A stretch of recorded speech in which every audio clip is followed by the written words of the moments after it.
Hello everyone, welcome to IQ tab. So आज हम Indian polity Laxmikant का चैप्टर 13 जो कि है फेडरल सिस्टम को हम स्टार्ट करेंगे।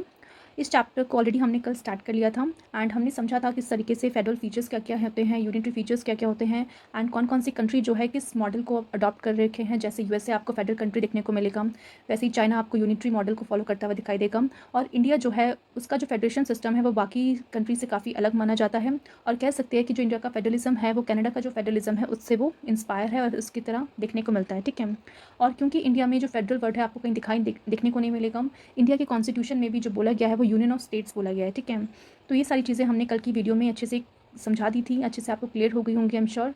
फिर भी कोई डाउट होगा तो आप कमेंट बॉक्स में लिख सकते हैं। इसके अलावा हमने कल कुछ फेडरल फीचर्स को समझा था जहाँ पे हमने बेसिकली बात की गई थी।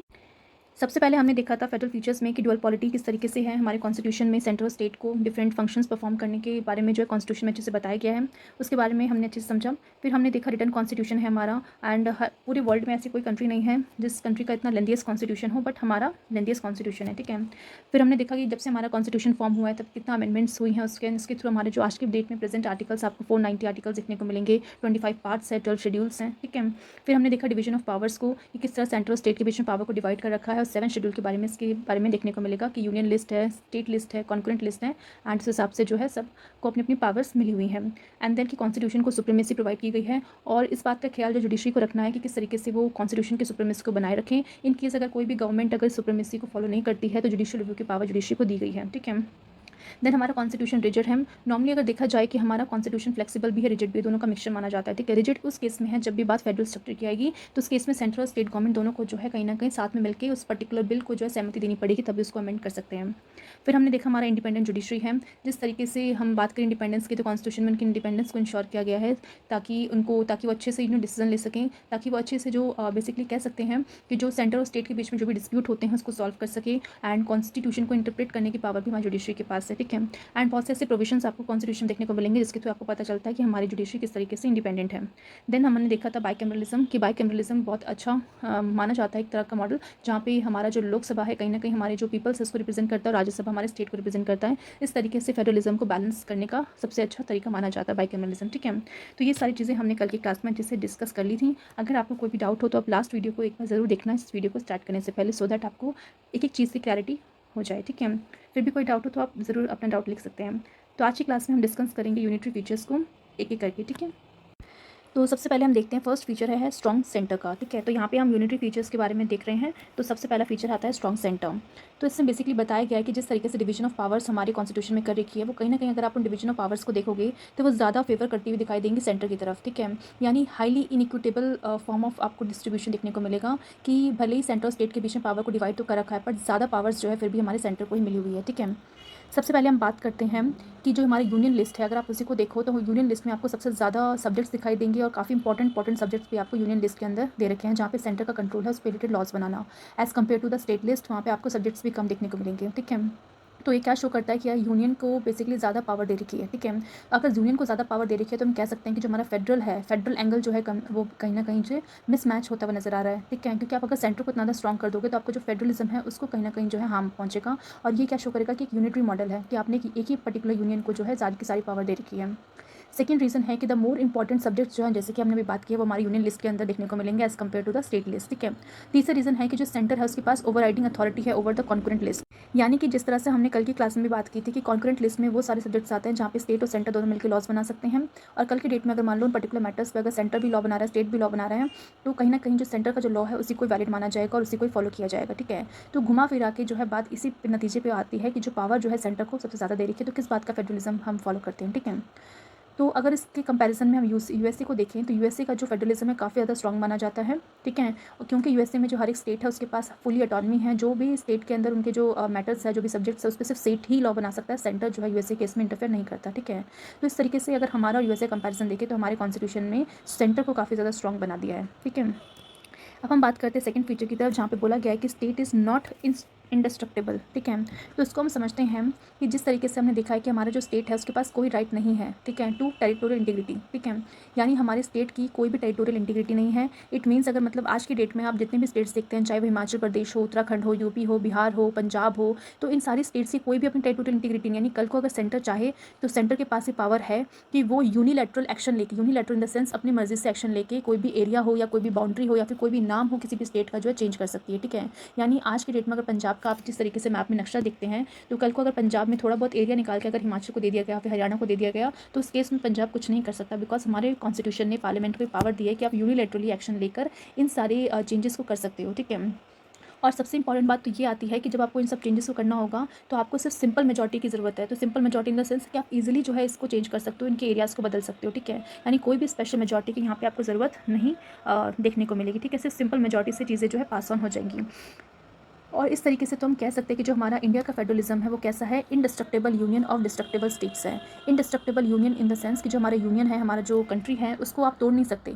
तोड़ इन द सेंस मतलब आज की डेट में जितने स्टेट्स हैं वो ये बेसिकली कल कोई नहीं बोल सकते कि हमें इंडिया से बाहर निकलना है या फिर आप हमें जो है ऑटोनॉमी दे दो। यानी आज की डेट में जितने भी साउथ इंडियन कंट्रीज़ हैं, मतलब साउथ इंडियन स्टेट्स हैं, कल को ये डिमांड नहीं कर सकते कि भाई हम तो जितने भी मतलब सदर्न स्टेट्स हैं उनका एक पर्टिकुलर कंट्री बनना है तो हमें इंडिया का पार्ट नहीं रहना। नो, ये पावर उन स्टेट्स को नहीं दे रखी है। तो इससे ये शो होता है कि हमारा जो यूनियन है वो इंडिस्ट्रक्टिबल है, जो कि कभी टूट नहीं सकता। यानी हर एक कोई भी स्टेट जो है कल को इंडिया से अलग नहीं हो सकते, ठीक है। बट हमारे यहाँ क्या है, डिस्ट्रक्टिबल स्टेट्स है, यानी जो स्टेट्स हैं उनकी कोई टेरिटोरियल इंटीग्रिटी नहीं है, जिसकी वजह से उन स्टेट्स को तोड़ा जा सकता है। यानी कल के डेट में अगर एक स्टेट है उसे तोड़ के 2 स्टेट बना सकते हैं, 2 स्टेट है तो उसे तोड़ के 3 स्टेट बना सकते हैं। तो ये सारा प्रोसेस जो है हमारे कंट्री में हो सकता है, ठीक है। तो इससे क्या पता चलता है कि हमारी जो किस तरह का मॉडल है, यूनिटरी मॉडल है। यूनिटरी इन द सेंस कि जो मेन पावर है वो सेंटर को दे रखी है, जहाँ पे सेंटर अपनी मर्जी से चाहे तो स्टेट के एरियाज़ को तोड़ सकते हैं, उसकी बाउंड्रीज को चेंज कर सकते हैं, उसका नाम चेंज कर सकते हैं। इस कंपैरिजन पे अगर हम अमेरिका को देखते हैं तो अमेरिका का जो फेडरलिज्म है उसकी बात करें तो वहाँ पे इंडिस्ट्रक्टिबल यूनियन है और इंडिस्ट्रक्टिबल स्टेट्स हैं। यानी वहाँ पे ना ही यूनियन को तोड़ सकते हो, ना ही जो है स्टेट्स हैं उनको तोड़ सकते हो, बिकॉज जो भी स्टेट्स हैं उनकी खुद की टेरिटोरियल इंटीग्रिटी है और उनकी टेरिटोरियल इंटीग्रिटी है, तो इट मीन्स वहाँ का कोई भी इंपॉर्टेंट लीडर चाहे प्रेसिडेंट ही क्यों ना हो, वो अपनी यूनिलैटरली जो है कोई भी ऐसा एक्शन नहीं ले सकता, ना ही उनके एरियाज़ को चेंज कर सकता, ना ही उनके बाउंड्रीज़ को, ना ही उनके नाम को, ठीक है। तो आपको ये दोनों वर्ड्स आपको एकदम से माइंड में हमेशा रखने हैं कि इंडिया में जो है फेडरलिज्म कैसा है, indestructible union of destructible state, और अमेरिका में है indestructible union of indestructible states, ठीक है। अब हम चलते हैं थर्ड फीचर की तरफ। तो नेक्स्ट फीचर है हमारा सिंगल कॉन्स्टिट्यूशन। तो सिंगल कॉन्स्टिट्यूशन में आप समझेंगे कि यूजुअली ऐसा देखा जाता है कि जो फेडरेशन, जब हम बात करते हैं कि फेडरेशन की जहाँ पे सेंट्रल स्टेट के पास पावर होती है, इक्वली डिवाइडेड होती है, तो नॉर्मली वहाँ पे स्टेट के पास राइट होता है कि वो अपने खुद का कॉन्स्टिट्यूशन फ्रेम कर सकता है, अपना खुद का कॉन्स्टिट्यूशन बना सकता है, जो कि सेपरेट होता है सेंटर से, ठीक है। तो जिस तरीके से आप अमेरिका की बात करते हो कि अमेरिका एक फेडरल कंट्री है जहाँ पे स्टेट का अपना कॉन्स्टिट्यूशन होता है और सेंटर का अपना कॉन्स्टिट्यूशन होता है, ठीक है। बट हम इंडिया की बात करते हैं तो वहाँ पे इस तरह की पावर जो है हमारी कोई भी स्टेट्स को नहीं दी गई है, ठीक है।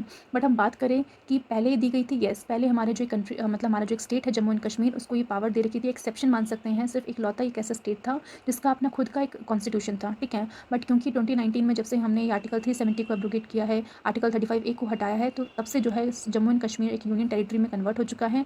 एंड अब जो है वहाँ पे हम कह सकते हैं जो इंडिया का जो कॉन्स्टिट्यूशन है वही फॉलो किया जाता है। आज की प्रेजेंट डेट में इंडिया में हर एक स्टेट में जो है एक ही कॉन्स्टिट्यूशन को फॉलो किया जाता है, दैट इज़ इंडियन कॉन्स्टिट्यूशन, ठीक है। तो भले ही हम बात करते हो फेडरलिज्म की, बट हमारी स्टेट्स को पावर नहीं दी गई है कि वो अपनी खुद का कॉन्स्टिट्यूशन फॉर्म करें।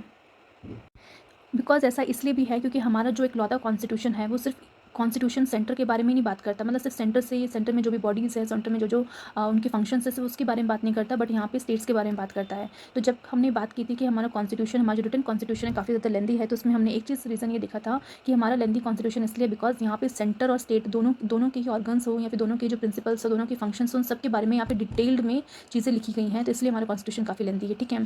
तो नॉर्मली जो अदर फेडरल कंट्रीज़ होती हैं तो वहाँ पे अगर हम डबल कॉन्स्टिट्यूशन की बात करें तो वहाँ पे डबल कॉन्स्टिट्यूशन इसलिए होता है बिकॉज एक कॉन्स्टिट्यूशन में सेंटर के बारे में से बात करता है, दूसरे में स्टेट के जो अपने अपने स्टेट के जो कॉन्स्टिट्यूशन होता है उसके बारे में बात करता है। बट क्योंकि इंडिया में ऐसा नहीं है, इंडिया में एक ही कॉन्स्टिट्यूशन है और उस एक ही कॉन्स्टिट्यूशन में सेंटर के बारे में भी लिखा गया है, स्टेट के बारे में भी लिखा गया है, ठीक है। And both centre and state must operate with in this single frame, और जो सिंगल फ्रेम है हमारा कॉन्स्टिट्यूशन उसके अंदर से ऑपरेट करना है। एंड स्टेट को हर एक कॉन्स्टिट्यूशन को, मतलब हर एक कॉन्स्टिट्यूशन में जो प्रोविजंस लिखे हुए हैं उसको अच्छे से फॉलो करना है, क्योंकि हमने ये चीज़ हम देखेंगे आगे जाके कि अगर स्टेट उन सारे प्रोविजंस को जो हमारे कॉन्स्टिट्यूशन में लिखा हुआ है उसको फॉलो नहीं करता तो वहाँ पे प्रेसिडेंशियल रूल लगाया जा सकता है, ठीक है। तो प्रेसिडेंशियल रूल 2 केसेस में लग सकता है। पहला कि अगर स्टेट अगर सेंटर की कोई भी डायरेक्शंस को अच्छे फॉलो नहीं कर रहा तब, या फिर वो कॉन्स्टिट्यूशन के हिसाब से जो चीज़ें उसमें लिखी हुई हैं तब फॉलो नहीं कर रहा, तब वहाँ पे प्रेसिडेंशियल रूल लग सकता है, ठीक है। तो हम इमरजेंसी वाले चैप्टर में अच्छे से देखेंगे कि प्रेसिडेंशियल रूल कब कब लगता है, कैसे कैसे उसे लगाया जाता है। बट अभी के लिए हमें बस इतना ही समझना है कि जो सिंगल कॉन्स्टिट्यूशन है उसी को हम फॉलो करते हैं। सेंटर में जो भी कॉन्स्टिट्यूशन है उसमें सेंटर के बारे में, स्टेट के बारे में दोनों में बता रखा है, ठीक है। एंड जम्मू कश्मीर में भी अब जो है आप देखोगे तो सिंगल कॉन्स्टिट्यूशन ही फॉलो किया जा रहा है।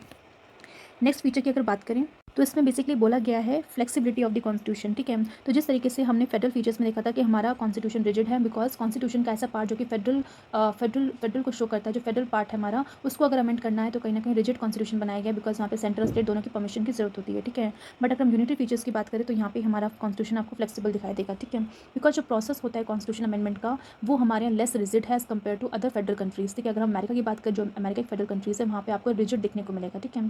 फिर हम बात करते हैं कि जो बल्क ऑफ द कॉन्स्टिट्यूशन है हमारा उसे अमेंड किया जाता है by the unilateral action of the parliament, ठीक है। यानी हमारी जो मेन पावर है कॉन्स्टिट्यूशन को अमेंड करने की वो हमारे पार्लियामेंट को दी गई है। एंड बहुत से ऐसे प्रोविजंस है कॉन्स्टिट्यूशन के जिसे जो है हमारा पार्लियामेंट या तो सिंपल मेजॉरिटी के थ्रू से अमेंड कर सकता है या फिर हम कह सकते हैं स्पेशल मेजॉरिटी के थ्रू से अमेंड कर सकता है, ठीक है। फर्दर द पावर जो मिली है टू इनिशिएट करने का अमेंडमेंट प्रोसीजर को, हमारे कॉन्स्टिट्यूशन को जो भी अमेंड करना है वो सिर्फ और सिर्फ हमारे सेंटर को दी गई है कि हमारे सेंटर में चाहे लोकसभा हो या राज्यसभा हो, सिर्फ वही जो है इस अमेंडमेंट बिल को इंट्रोड्यूस कर सकती है, इनिशिएट कर सकती हैं, ठीक है। यानी हमारे स्टेट को आप देख सकते हैं कोई पावर नहीं मिली है इस सेंस में।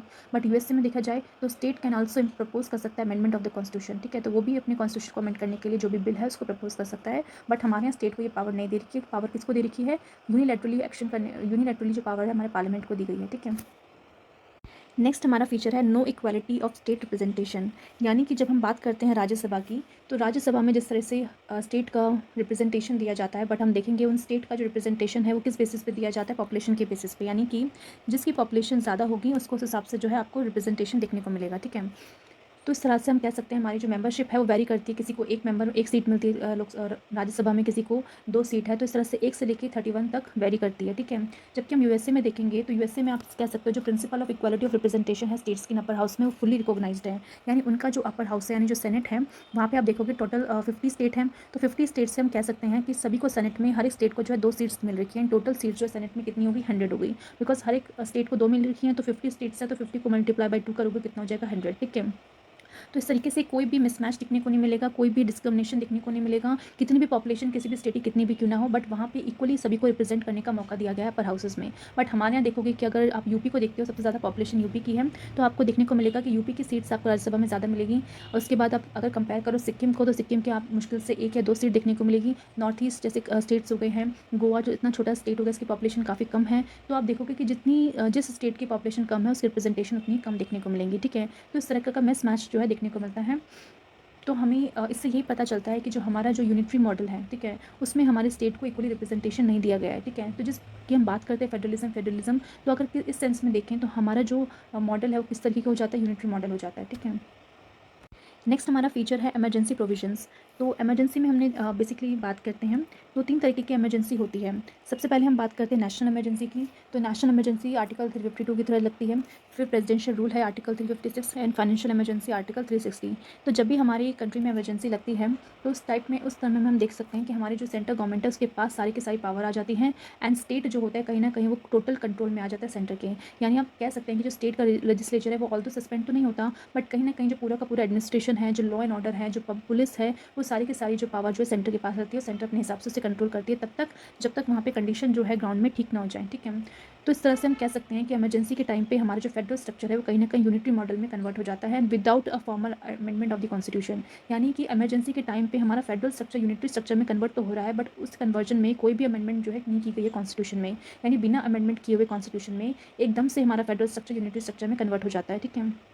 तो इस तरह की जो ट्रांसफॉर्मेशन होती है is not found in any other federal country. यानी जितनी भी फेडरल कंट्री आप देखते हो उसमें अगर आप देखोगे तो इस तरह की ट्रांसफॉर्मेशन कभी देखने को नहीं मिलेगी, ठीक है। जिस तरह की हमारी कंट्री में देखने को मिलती है कि जब भी इमरजेंसी सिचुएशन हो तो हमारा फेडरल स्ट्रक्चर यूनिटरी स्ट्रक्चर में कन्वर्ट हो जाता है, सारी की सारी पावर सेंटर के पास आ जाती है, ठीक है। नेक्स्ट हमारा फीचर है सिंगल सिटीजनशिप। तो सिंगल सिटीजनशिप में हम देखते हैं कि हमारी कंट्री में बोला गया है कि ऑल्दो हमारी कंट्री ड्यूअल पॉलिटी है, मतलब सेंटर भी पावरफुल है, मतलब सेंटर को पावर दे रही है, स्टेट को पावर दे रखी है, बट हमारा जो कॉन्स्टिट्यूशन ऑफ इंडिया है वो किसकी तरह है? लाइक कनाडा की तरह है, क्योंकि कनाडा में भी जो है सिंगल सिटीजनशिप का मॉडल को अडॉप्ट किया गया है, ठीक है। तो यानी कि there is only Indian citizenship, सिर्फ हमारे यहाँ इंडियन सिटीजनशिप है and there is no separate state citizenship नहीं है। मतलब आपको सिर्फ भारतीय नागरिकता मिली हुई है। ऐसा नहीं कह सकते कि आपको गुजरात के आप अलग नागरिक हो कोई बोले कि मैं भाई तमिलनाडु का नागरिक हूँ, नहीं, आप सबसे पहले इस देश के नागरिक हो, इस भारत के नागरिक हो, ठीक है। तो ये सिटीजनशिप आपको मिली हुई है।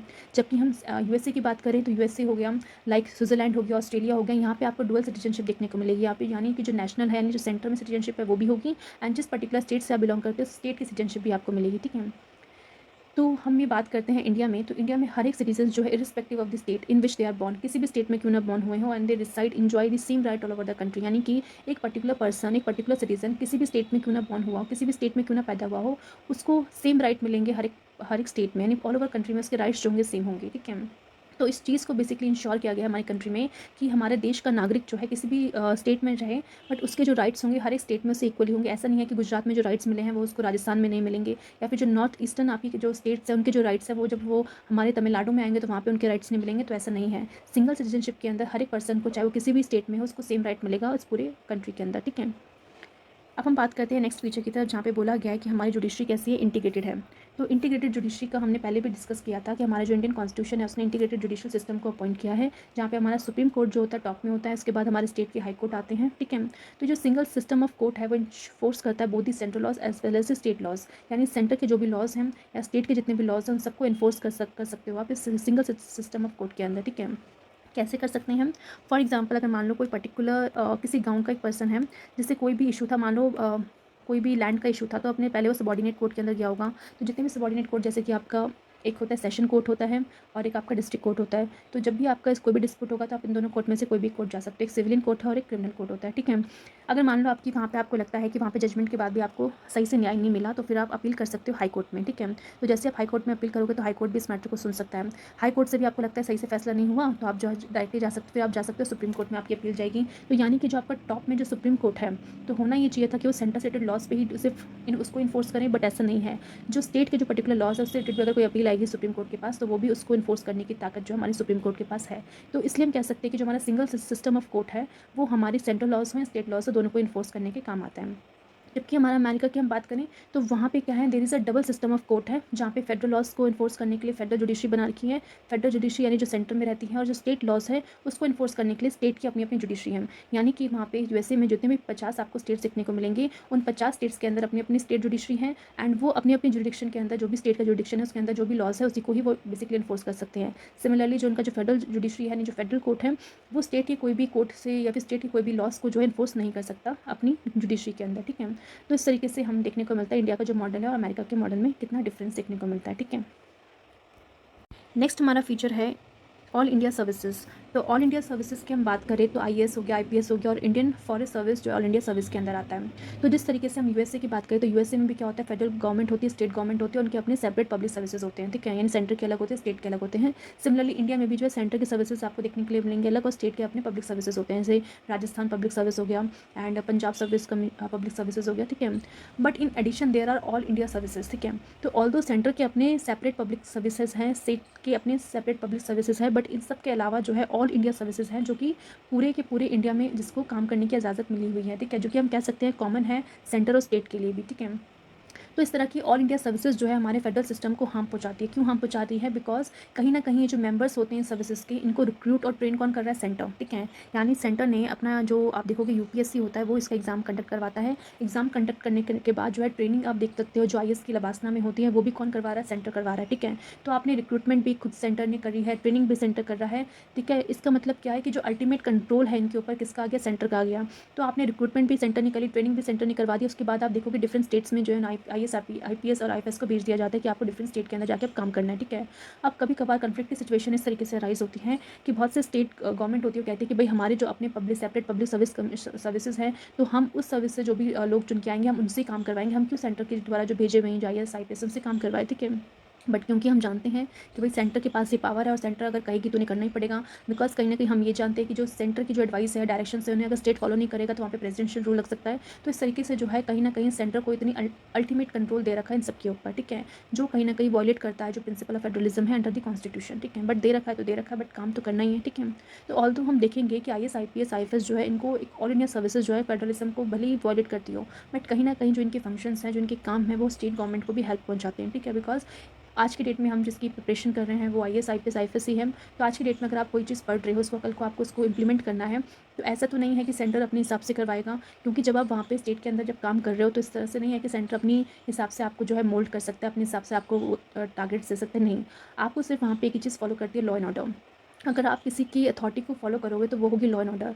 कोई भी मिनिस्टर हो, कोई भी मिनिस्टर आता है जाता है, कोई चाहे वो स्टेट गवर्नमेंट का हो या फिर सेंट्रल गवर्नमेंट का हो, ठीक है। ऑल तो जब आप उस मिनिस्टर के अंदर हो तो आपको उस मिनिस्टर के हर एक डायरेक्शंस को, हर एक इंस्ट्रक्शंस को फॉलो करने हैं। बट अगर जब भी बात लॉ एंड ऑर्डर की होगी कि आपको किसको चुनना है, स्टेट की जो स्टेट के द्वारा जो दी हुई बातें हैं, जो भी उन्होंने बोली है आपको इंप्लीमेंट करने की, या फिर जो लॉ एंड ऑर्डर के हिसाब से सही है, जो कॉन्स्टिट्यूशन के हिसाब से सही है, तो किसको चुनना है, तो आपका सबसे इंपॉर्टेंट मोटिव जो होना चाहिए वो कॉन्स्टिट्यूशन ही होना चाहिए। बिकॉज कॉन्स्टिट्यूशन ने हमें ये पोस्ट दी है तो हमें उसको ही फॉलो करना है, ठीक है। बिकॉज मिनिस्टर्स तो आते जाते रहेंगे, ठीक है। बट क्योंकि एक एडमिनिस्ट्रेटर का मेन काम क्या होता है कि उस पर्टिकुलर जगह में जहाँ पे आपको भेजा हुआ है, जो आपकी जॉब है, उसके लिए आप लॉयल रहो, ठीक है।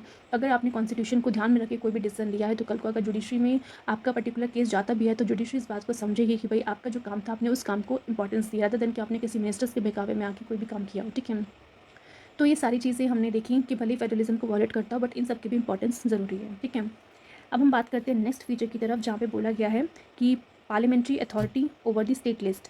तो यहाँ पे आपको देखने को मिलेगा कि ऑलरेडी जो स्टेट लिस्ट है वहाँ पे भाई स्टेट की पावर होनी चाहिए कि स्टेट ही लॉज बनाए, तो ये स्टेट की पावर होती है।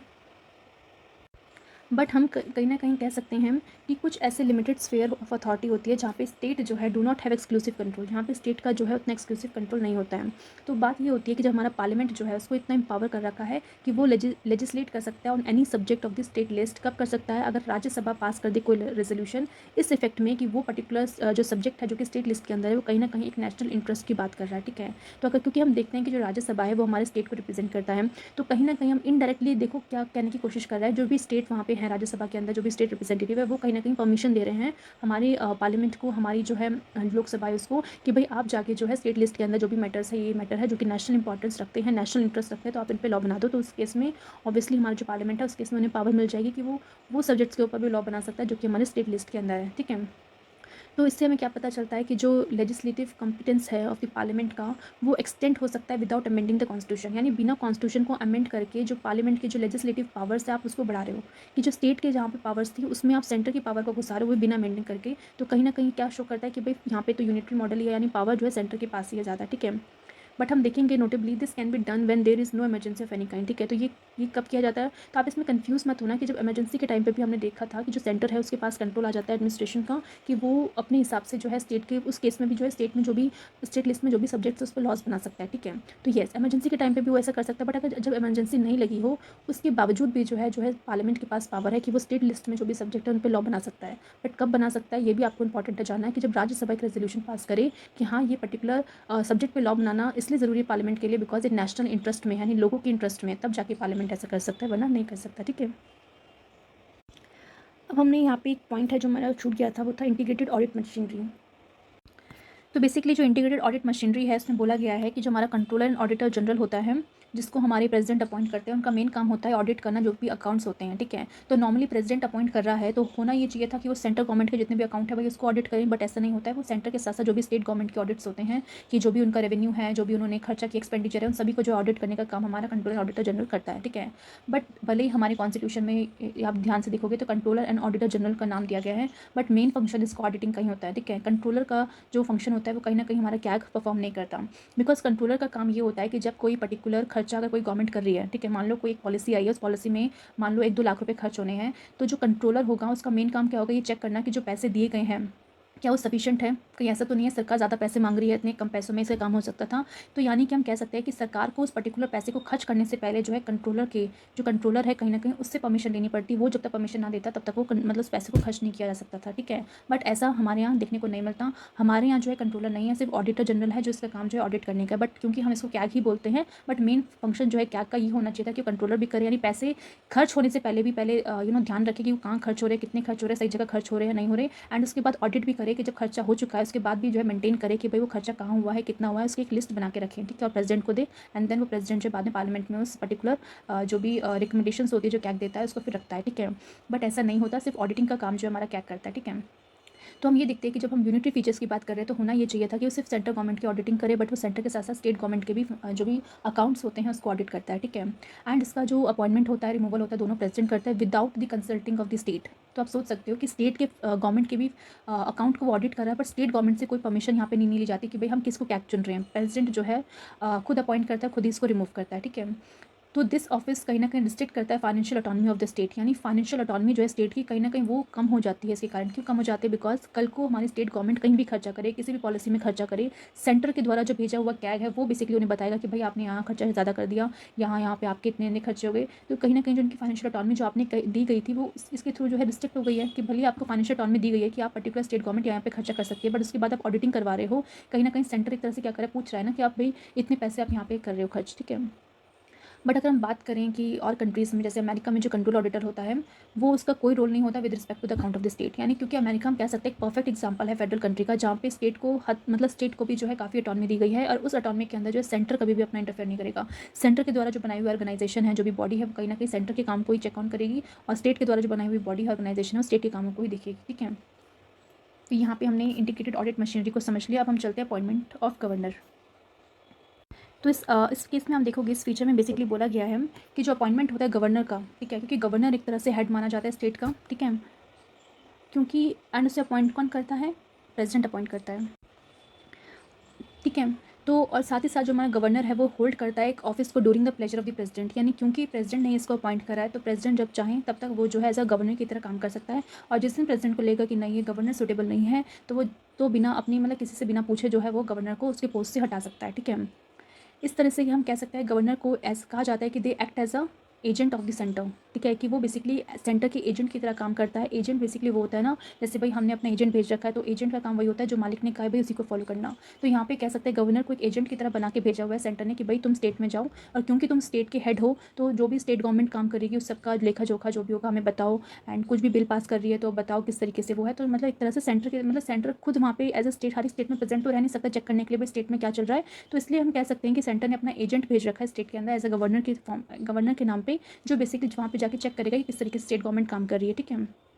और हम देखते हैं गवर्नर की पावर भी जो है कभी ना कहीं काफ़ी ज़्यादा बढ़ने के कारण जो है स्टेट गवर्नमेंट और गवर्नर के बीच में क्लैश देखने को मिलता है। एंड बहुत बार आपने न्यूज़ में भी देखा होगा कि किस तरीके से गवर्नर के जो ऑफिसर्स होते हैं ज़्यादा पावर दे दी जाती है, जो कि कहीं ना कहीं हमारी डेमोक्रेसी के भी अगेंस्ट है। क्यों अगेंस्ट है? बिकॉज जो स्टेट गवर्नमेंट है कहीं ना कहीं वो लोगों के द्वारा इलेक्टेड गवर्नमेंट है, तो क्योंकि जो इलेक्टेड गवर्नमेंट है आप उसको काम करने नहीं दे रहे हो, और जो गवर्नर है जो कि कहीं ना कहीं प्रेसिडेंट की प्लेजर पे आके बैठा है उसको आप इतनी पावर दे रहे हो, तो कहीं ना कहीं वो गलत माना जाएगा। हमारी डेमोक्रेसी में तो यही बोला गया है ना कि जो हमारी जनता है उसने जो अपना रिप्रेजेंटेटिव चुन रखा है, जिन्हें चुन रखा है वो वहाँ पे बैठ के जो लॉज बनाएंगे वो बेसिकली उनके लिए काम करेंगे, ठीक है। तो होना ही चाहिए था, बट इस तरह की क्लैशेस की न्यूज़ आपको हर दिन जो है सुनाई मतलब न्यूज़ में आप करते ही होंगे, ठीक है।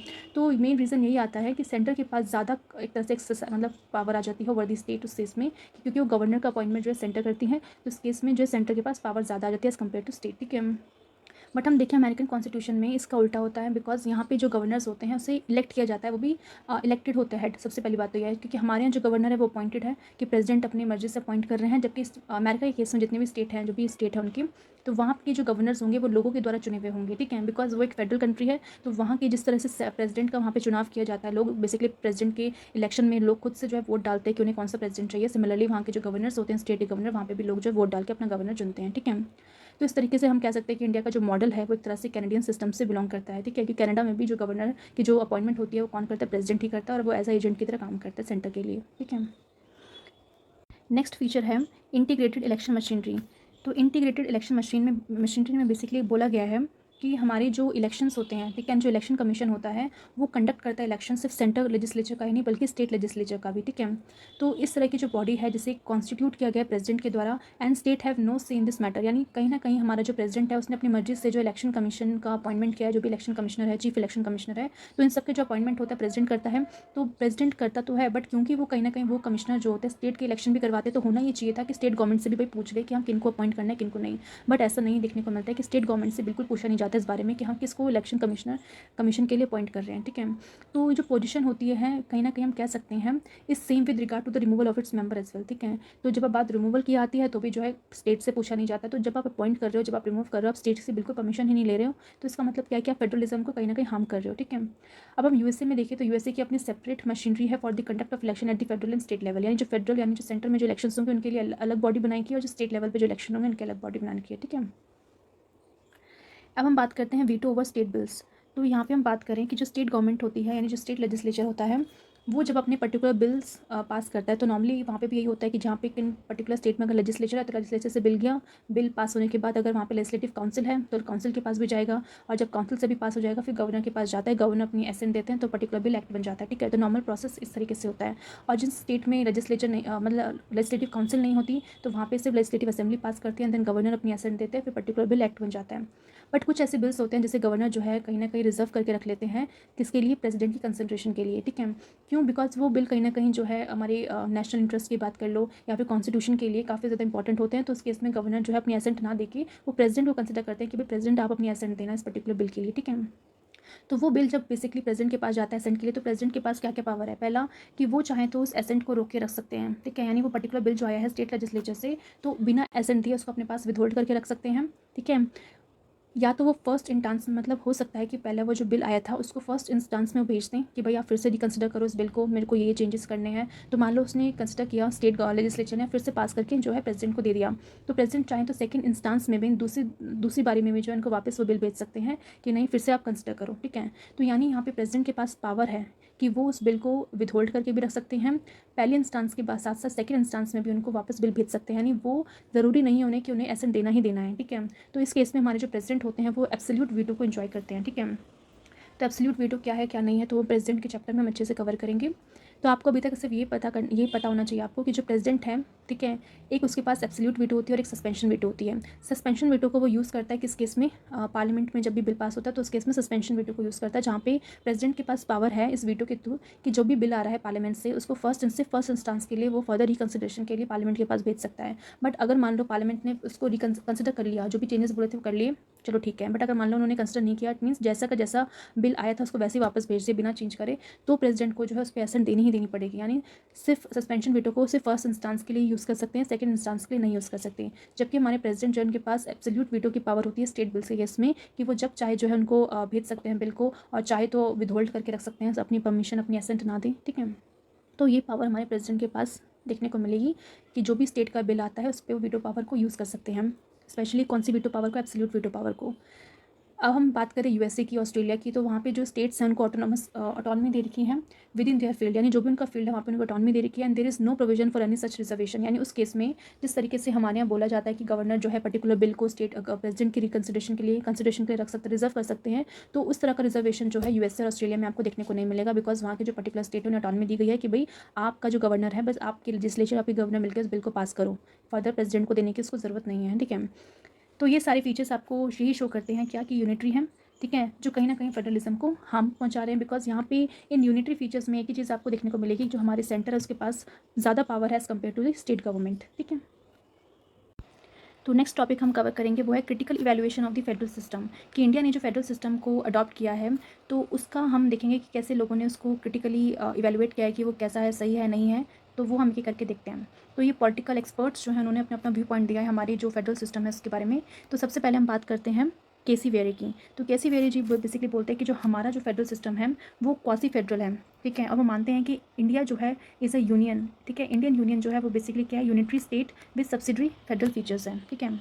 यानी कि हमारा जो यूनियन है, हमारा जो सेंटर है वो क्या है? एक यूनिटरी स्टेट है। यूनिटरी इन द सेंस जहाँ पे पावर जो है सेंटर के पास ज़्यादा है एज़ कम्पेयर टू स्टेट। तो हमारा यूनिटरी स्टेट है with subsidiary federal structures, federal features है। यानी सब्सिडरी यानी कुछ ही वहाँ पे आपको फेडरल फीचर्स देखने को मिलेंगे, बट मेजॉरिटी आपको क्या देखने मिलेगा? यूनिटरी फीचर्स, यानी जहाँ पे सेंटर का कंट्रोल ज़्यादा है, चाहे वो गवर्नर के आप प्रोसेस में देख लीजिए या फिर ऑल इंडिया सर्विसेज में देख लीजिए। तो ये जो सारे फीचर्स हमने देखे यूनिटरी फीचर्स, तो यूनिटरी स्टेट मतलब हमने अपने स्टेट को यूनिटरी रखा है, बट कुछ ऐसे फीचर्स हमने रखे हैं जो फेडरल हैं, जो कहीं ना कहीं हमारे फेडरलिज्म को मेंटेन करके रखते हैं। बट रैदर दैन कि हम क्या नहीं है, हम ऐसे फेडरल स्टेट नहीं है जहाँ पे सब्सिडी यूनिटरी फीचर्स हो, यानी एक ऐसा फेडरल स्टेट जो फेडरल तो है जहाँ पे स्टेट और सेंटर की पावर्स आपस में डिवाइडेड है, बट उनके पास कुछ ही जो है यूनिटरी फीचर्स है, वैसे हम नहीं है। तो ये जो लास्ट वाला आपको फ्रेज दिखाई देगा वो अमेरिका के लिए काफ़ी सूटेबल है, बिकॉज अमेरिका एक ऐसा फेडरल स्टेट है जहाँ पे स्ट्रॉन्ग फेडरल स्टेट है, ठीक है। ऑल्दो सारे बहुत अमेरिका के अलावा और भी फेडरल स्टेट है, बट हम यहाँ पे सिर्फ अमेरिका का एग्जांपल लेते हैं कि अमेरिका वो फेडरल स्टेट है जहाँ पे पावर जो है इक्वली जो है सेंट्रल स्टेट के बीच में डिवाइडेड है। ठीक है। बट उनके पास जो यूनिटरी फीचर्स है वो बहुत कम है, सब्सिडरी है, नाम मात्र के हैं, बिकॉज वहाँ पे स्टेट को ऑटोनॉमी दे रखी है फुल्ली, वो इंडिपेंडेंट है, अपने हिसाब से जो है अपने लॉज बना सकते हैं, उनका गवर्नमेंट, उनका कोर्ट अलग है, उनके जो पर्टिकुलर लॉज बनते हैं वो अलग है, उनको मतलब रिजर्वेशन नहीं करना पड़ता, गवर्नर का अपॉइंटमेंट नहीं होता, वहाँ पे गवर्नमेंट को इलेक्ट किया जाता है। तो आपको वहाँ पे यूनिटरी फीचर्स आपको सब्सिडरी देखने मिलेंगे। ठीक है। वो ज़्यादा इंपॉर्टेंट नहीं, सब्सिडरी है। ठीक है। बट हमारे यहाँ कैसे है कि हमारा यूनिटरी स्टेट है, ये आपको देखने को मिलेगा कि सेंटर तो स्ट्रॉन्ग है बट फेडरल फीचर नहीं है, ऐसा सब्सिडरी देखने को मिलेगा। ठीक है। नेक्स्ट हम बात करते हैं के संथनम। तो जो हमारे के संथनम जी है उनका मानना था कि दो ऐसे फैक्टर्स हैं जो कि काफ़ी ज़्यादा रिस्पॉन्सिबल हैं, जो बताते हैं कि किस तरीके से हमारी यूनिटरी बायस है, टेंडेंसी जो सेंट्रलाइजेशन की ज़्यादा है हमारे कॉन्स्टिट्यूशन में। ठीक है। तो इसमें बेसिकली पहला फैक्टर बोला गया है कि dominance of the centre in the financial sphere, यानी हमारा जो फाइनेंशियल स्फेयर है, यानी जो भी टैक्सेस वगैरह है, वहाँ पे सेंटर का डोमिनेंस आपको ज़्यादा देखने को मिलेगा।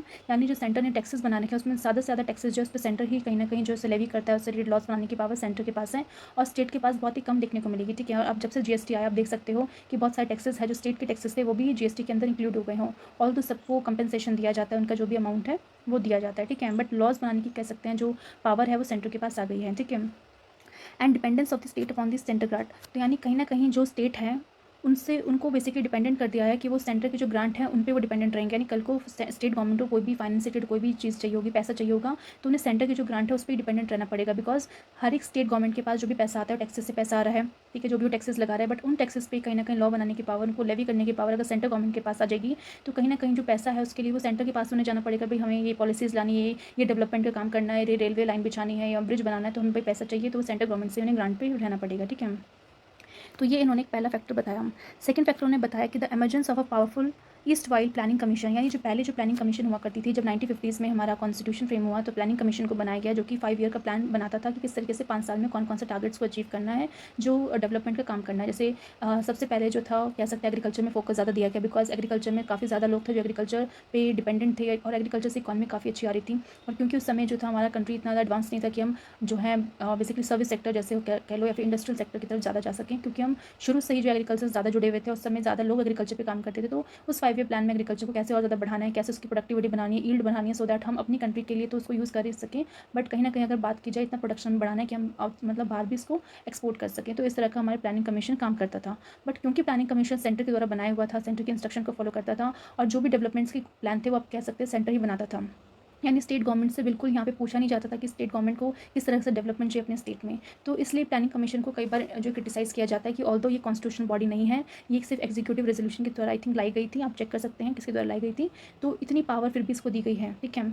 बट हम देखते हैं जब से मोदी गवर्नमेंट आई उन्होंने इसको हटा के नीति आयोग लेके आ गए हैं, जो काफ़ी अच्छा जो है अपना काम करती है, जिसका काम जो है इंप्लीमेंटेशन का बिल्कुल नहीं है, सिर्फ वो प्लानिंग करती है किस तरीके से बेसिकली रिसोर्सेज को आदान प्रदान करना है, कैसे बेसिकली ग्राउंड लेवल पे जो है प्लानिंग को बनाया जाएगा। और ये बेसिकली हम कह सकते हैं बॉटम टू टॉप अप्रोच पे फॉलो करता है। प्लानिंग कमीशन क्या था, टॉप टू बॉटम था, बट नीति आयोग जो है बॉटम टू टॉप अप्रोच को फॉलो करता है, जहाँ पे जो है ग्राउंड लेवल पे जो आपकी जो विलेज एरिया है वहाँ पे बेसिकली उनको ऑटोनॉमी दी गई है कि भाई आप बताइए आपको किस तरह से डेवलपमेंट करना है, फिर उस हिसाब से सेंटर आपको पैसे देगा। ठीक है।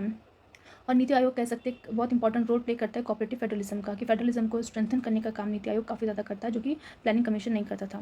तो क्योंकि के संतराम जी का मानना ये था कि जब से प्लानिंग कमीशन आया है which control the development process in the state, इसने डेवलपमेंट प्रोसेस जो है स्टेट का उसको कंट्रोल करके रखा हुआ है कि वो जिस तरीके से प्लानिंग कमीशन चाहेगा उस तरह से ही जो है स्टेट का डेवलपमेंट होगा। तो ये दोनों रीजंस जो है कहीं ना कहीं फैक्टर रिस्पॉन्सिबल थे, जो बताते थे कि इस तरह से जो है यूनिटरी बायस जो है सेंटर की जो सेंट्रलाइजिंग टेंडेंसी है सबसे ज़्यादा देखने को मिलती है। ठीक है। देन उन्होंने कहा कि India has practically function as a unitary state, यानी प्रैक्टिकली देखा जाए, थ्योरेटिकली हम बोल सकते हैं कि इंडिया में फेडरलिज्म है, स्टेट और सेंटर अपना अपने हिसाब से काम करते हैं, बट प्रैक्टिकली देखा जाए तो हम एक यूनिटरी स्टेट हैं। Though the union and the state have try to function formally and legally as a federal, कि भले वो दोनों फंक्शन ऐसे ट्राई करते हैं कि उनके पास भी पावर है, सेंटर के पास भी पावर है, स्टेट के पास भी पावर है, बट प्रैक्टिकली देखा जाए तो हम कैसा एक यूनिटरी स्टेट है जहाँ पे सेंटर के पास ज़्यादा पावर है as compare to state government. Next expert जो है वो है पॉल एप्पलबाई, जिनका मानना है कि इंडियन सिस्टम जो है एक एक्सट्रीमली फेडरल है। ठीक है। तो सबने अपना अपना व्यू पॉइंट दिया है, तो इनका मानना है कि हम एक्सट्रीमली फेडरल हैं। ठीक है। अब हम बात करते हैं मॉरिस जॉन्स की।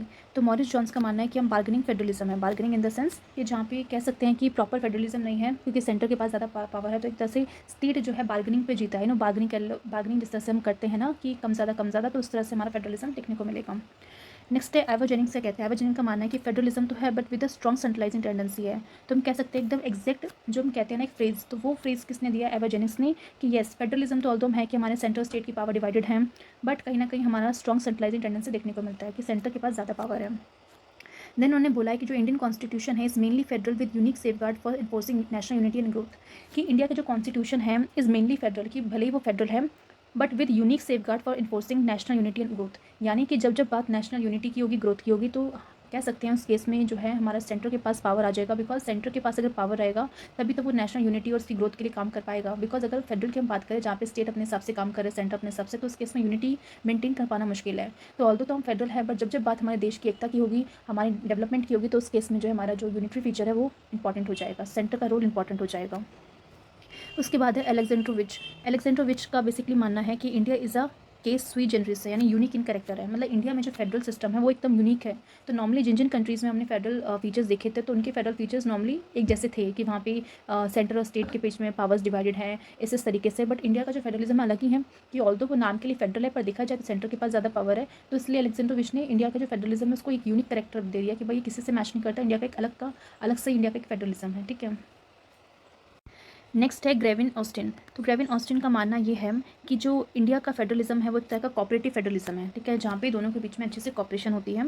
एंड उनका मानना था कि जो हमारा कॉन्स्टिट्यूशन है इंडिया का है created a strong central government, जिसने सेंट्रल गवर्नमेंट को स्ट्रॉन्ग बना दिया है। बट हम कह सकते हैं कि सेंट्रल गवर्नमेंट के स्ट्रॉन्ग होने का मतलब ये बिल्कुल नहीं है कि जो हमारी स्टेट गवर्नमेंट है वो वीक हो गई है, ठीक है।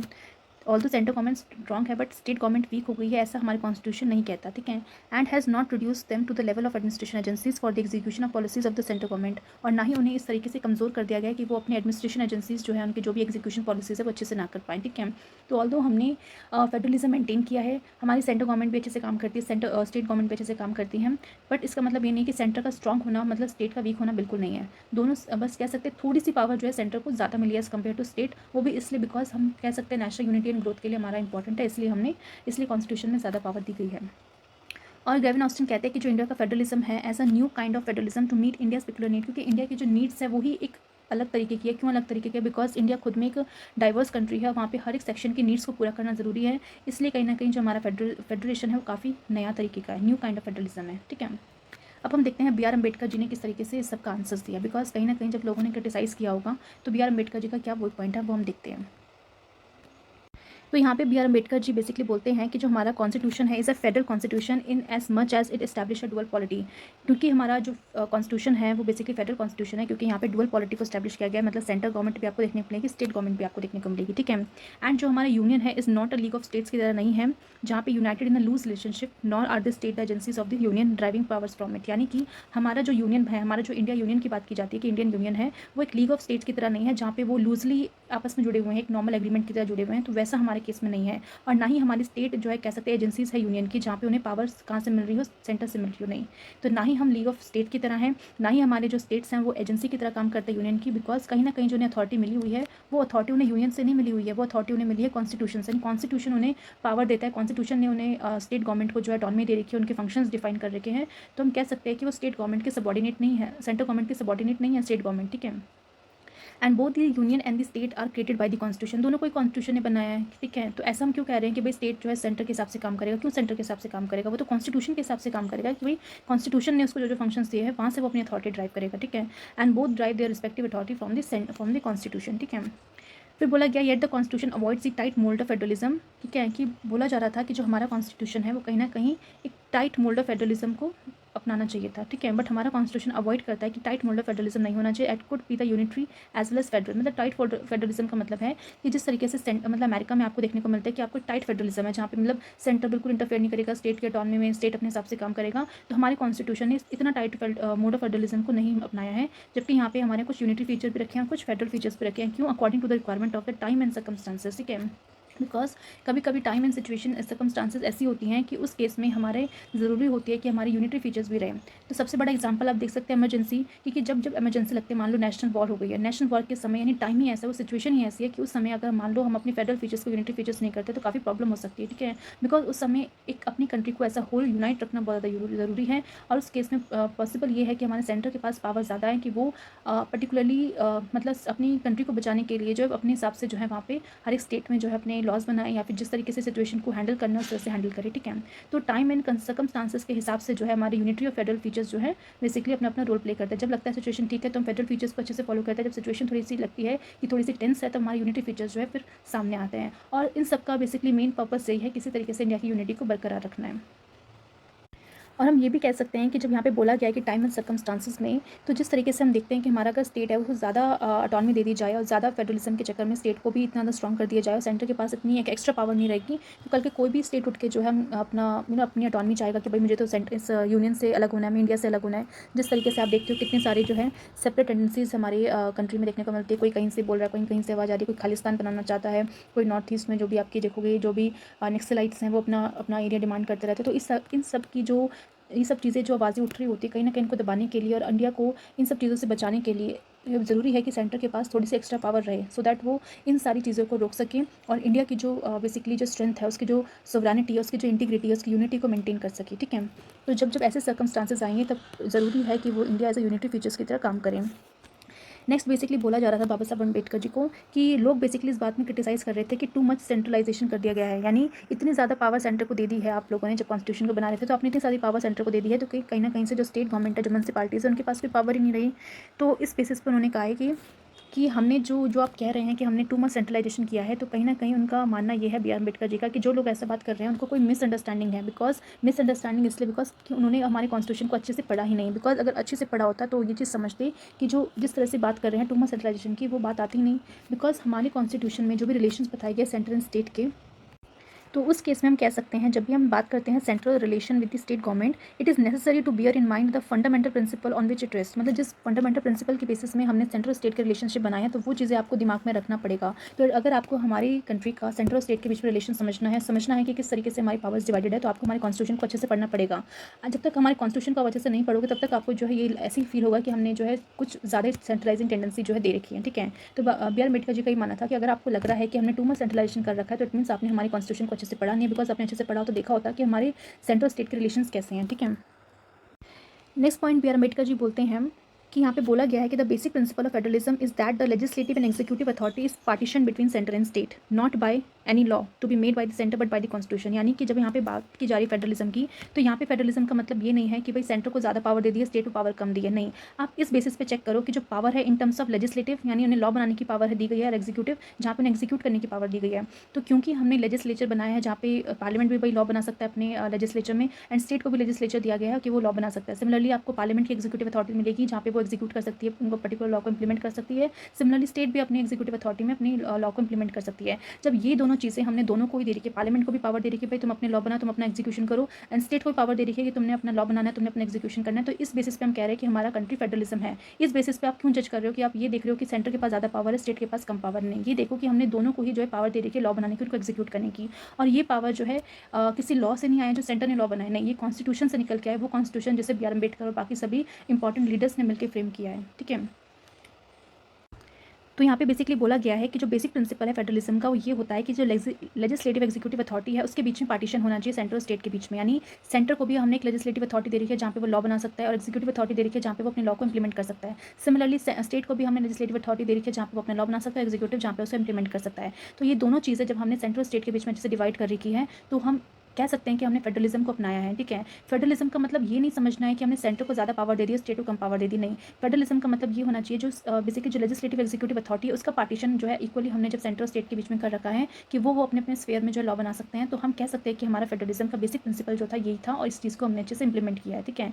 और बी आर अम्बेडकर जी का मानना ये है कि ये जो पार्टीशन किया गया है लेजिस्लेटिव एग्जीक्यूटिव अथॉरिटी का सेंट्रल स्टेट के बीच में, किसी लॉ के द्वारा नहीं हुआ है। वो पर्टिकुलर लॉ जो सेंटर ने बनाया, नहीं, उसको बेसिकली पार्टीशन किया गया है हमारे कॉन्स्टिट्यूशन के द्वारा। वो कॉन्स्टिट्यूशन जिसे हमारे बी आर अम्बेडकर और जो बाकी इंपॉर्टेंट लीडर्स हैं उन्होंने फ्रेम किया था, उस कॉन्स्टिट्यूशन ने बेसिकली इन ऑर्गन्स का जो है पार्टीशन कर रखा है स्टेट और सेंटर के बीच में, ठीक है। और उनका मानना है this is what the constitution does, कि यही हमारा कॉन्स्टिट्यूशन करता है कि the state are in no way dependent upon the centre for the legislative executive authority. यानी हमारी जो स्टेट है वो बेसिकली हम कह सकते हैं कि वो कोई भी डिपेंडेंट नहीं है सेंटर के ऊपर, जो भी अपने लेजिस्लेटिव एग्जीक्यूटिव अथॉरिटी के लिए। यानी कल को जो स्टेट को लॉ बनाना है तो ऐसा नहीं करेगा भाई सेंटर से पूछेगा कि भाई आज मैं लॉ बना दूँ, आज मैं लॉ बना दूँ, आज मैं इसको एग्जीक्यूट कर दूँ। नो, उस तरह की पावर, उस तरह का डिपेंडेंसी जो है स्टेट को नहीं दिया गया हमारे कॉन्स्टिट्यूशन ने स्टेट को बोल दिया गया कि भाई देखो ये लिस्ट है, इस लिस्ट को उठाओ और तुम्हें जो लग रहा है कि उस हिसाब से अपने लॉ बना दो, ठीक है। और सेंटर सेंटर को भाई लिस्ट दे दी गई कि भाई तुम्हें सब्जेक्ट्स में लॉ बना दो, दैट्स इट, ठीक है। तो ये हमारे कॉन्स्टिट्यूशन ने किया है, ठीक है। And the state and the centre are coequal in the matter, और अपने मैटर्स में वो को इक्वल है। उस केस में हम ये नहीं बोल सकते कि कोई किसी के सबॉर्डिनेट है, ठीक है। तो वहाँ पे हम कह सकते हो क्या है, को इक्वल है। And it is difficult to see how such a constitution can be called a centralism. तो उस केस में हम कह सकते हैं डिफ़िकल्ट होगा ये देखना कि कैसे आपने कॉन्स्टिट्यूशन को एक सेंट्रलिज्म कह दिया कि हमारा कॉन्स्टिट्यूशन जो है सेंट्रलिज्म को फॉलो कर रहा है, ज़्यादा पावर सेंटर को दे रहा है। नहीं, अगर आप हमने हमारे कॉन्स्टिट्यूशन को अच्छे से देखा होता तो ये देखा होता कि किस तरीके से हमने अपना लेजिस्लेटिव एग्जीक्यूटिव अथॉरिटी के बीच में अच्छे से पार्टीशन कर रखा है, ठीक है। तो हम कह सकते हैं it is therefore wrong to say, मतलब गलत हो गई बात कहना that the state have been placed under the centre, कि आपने स्टेट को जो है सेंटर के अंदर मतलब उसके नीचे अपने रख रखा है। नहीं, हमने स्टेट को कभी भी सेंटर का सबॉर्डिनेट नहीं माना, उनकी पावर्स को कभी भी सेंटर के सबॉर्डिनेट नहीं रखी है। क्या कि सेंटर को हमने ज़्यादा पावर दे रखी है। नहीं, हमने प्रॉपर्ली जो है दोनों के बीच में जो भी लेजिस्लेटिव एग्जीक्यूटिव अथॉरिटी है उनका अच्छे से पार्टीशन कर रखा है, सो दैट वो अपने अपने स्फीयर में इक्वल रहें, ठीक है।